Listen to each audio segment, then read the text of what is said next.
So, yung ASMR. So, yung, ano to? Yung Autonomous Sensory Meridian Response.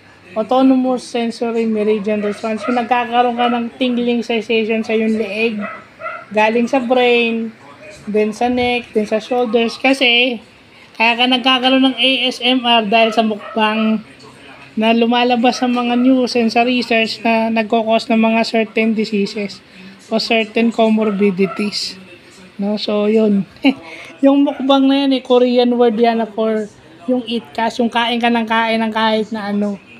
No, at yung sensation na nararamdaman mo is autonomous sensory meridian response.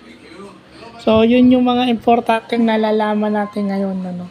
HRM and Science vlog ito.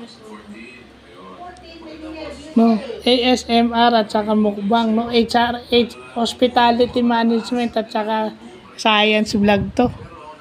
So, yun lang po.